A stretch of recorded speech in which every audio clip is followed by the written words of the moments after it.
The winds of change is blowing across West Africa, or Africa as a whole, as we see coups all around. And some people are saying whether democracy has actually failed. It's failed to give what the people need. Democracy, and in most governments, rely either on fear or abundance for all. African governments have been unfair, and then people are frustrated.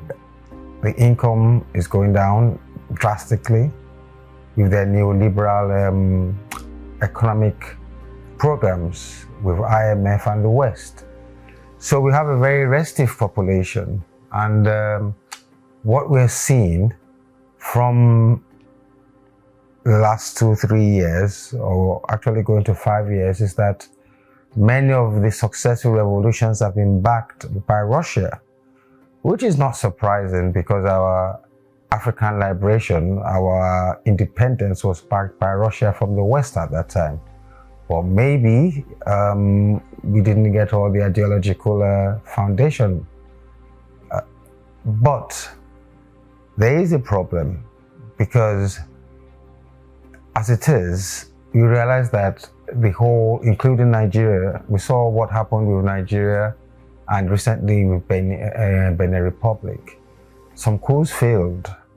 The coup in Nigeria failed. The coup this week in Benin was claimed that there were some tribal influences that prevented the coup from working. Throughout Africa, we're facing the same arrested development economically and politically. And a lot of the masses in most of these countries have been wishing for a revolution, especially in democracies where it's practically impossible to change the incumbent due to rigging and institutional bullying. So with Benin, it was realized that the coup plotter was an Afro-Asian, an Afro-Arabic person. And one thing that I think I can see is that the indigenous African civilization, there are two civilizations in Africa. There's Afro-Arabic, Afro-Asiatic, and the indigenous African civilization. And despite the problems, people are allowed and do not want a change of government brought by Afro-Asiatic governments, which is what has happened in Sahel. So the problem, and for most, I think Russia genuinely overlooked the civilizational differences, which it appears that the West is now foiled. Because right from start, even when we're looking for independence, indigenous African civilization aligned with the African diaspora in the in United States of America, in Jamaica, in Brazil, and across the Americas. But the Afro-Asiatic civilization united under what they call the Pan-Arab lobby. And we had different objectives. What you realize is that in Nigeria and in Sudan, the British or the Europeans, who are also Abrahamic, and decided to come to an arrangement with the Arabic Abrahamists, where the indigenous African civilization was placed under them. So even after independence, we had problems, and that led to the coup in 1966 and the Civil War. And then we now had the reinstatement of the indirect rule with the North and the West. And this is continued.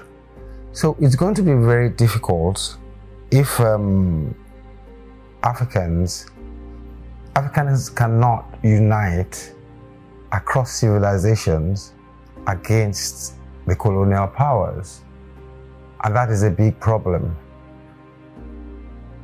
What would have been good was for the West or all other civilizations to agree to principles of abundance for all and social democracy, where everybody has a representative governance.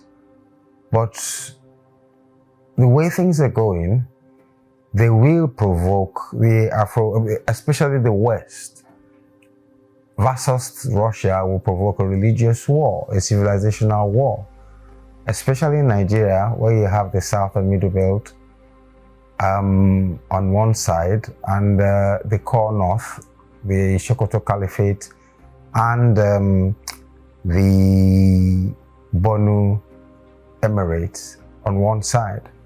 The Americans have already pointed out that the Sokoto Caliphate should be labeled a terrorist organization, which is funny because then we'll have to label the British and the Americans as also terrorist organizations, since they have been going around the world to capture other people what would you call that? What happened in America to the Native Americans?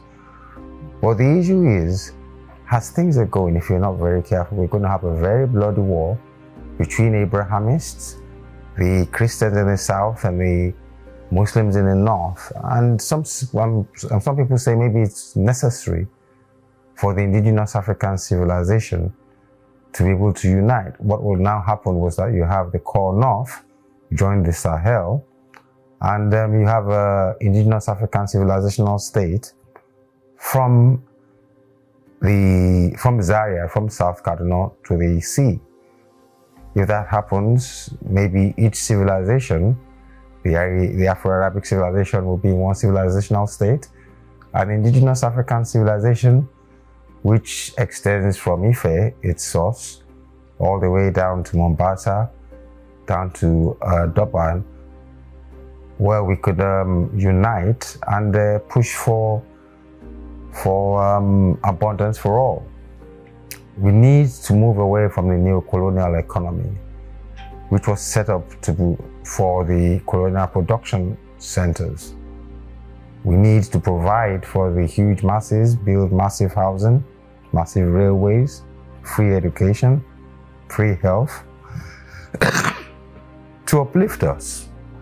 But we might have to go the long route as everything is being played out between Russia and NATO in Africa. Some actually call this fight between Christians and Muslims being pushed as the final conflict of the Abrahamists.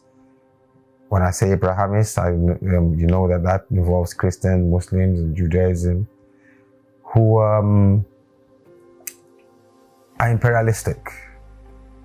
And we might have to fight because the indigenous African civilization has been battered, but they cannot take on any of those two. So we might require or face such a situation in Africa.